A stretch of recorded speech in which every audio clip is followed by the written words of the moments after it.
So guess what I did today, everybody? I fixed my sunroof. Yup, it's been broken since, the beginning of, it was actually broken before the women's RTR. So it's been broken for a while. And as far as just flat out getting the repair done, I couldn't do it. As far as I could tell, it wasn't covered by my insurance for glass. So I knew I had to figure out a way to get it repaired myself. So I consulted the University of YouTube, and I couldn't find my exact van, but I saw a couple of people do their own sunroof repairs, and they seem to be pretty similar. So I pulled my own sunroof out and found out you remove a cover and like a little plastic cover thing and about 4 screws, and that's all it took to take the bloody thing out. So all I needed was a new sunroof fitting, and I found one on eBay for $250. Now remember, for me to get this professionally repaired, they wanted almost $900 to do it. Take some video of me putting in the sunroof so you can watch that now.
Installed, I want to make sure it doesn't leak. I've had some leaking in the in the cab of my car for a bit now, because at first I had it covered with some plastic that seemed to be working.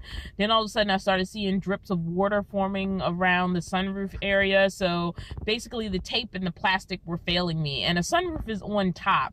You know, honestly, if a side window got broken out, it'd be easier to control it because I have the rain guards on the top of the windows, but there's really no guard for like a giant hole on top of your head. So I'm going to run the car through the car wash. Since I am pet sitting right now, I was able to take the cargo carrier off and take all the stuff out of it. In the opposite order, of course. I took the stuff out, then took the cargo carrier off, and leave it at the house where I'm pet sitting, and that means I can take the car through a car wash, which in addition to cleaning it will tell me how well installed the sunroof is. All right, we are currently at the car wash, so I'm about to drive up and get this thing on the road.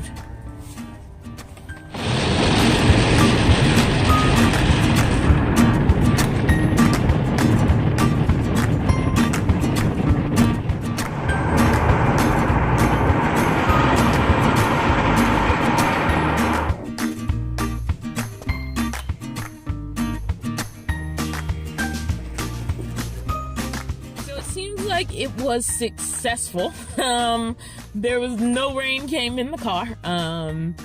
It looks like everything rolled right over the car, and it probably could have used a good cleaning up there, especially with all the tape residue from what I had taped over the sunroof area up there. I mean, there's still like tape up there that I just haven't gotten pulled up, and who's looking on top of my car anyway.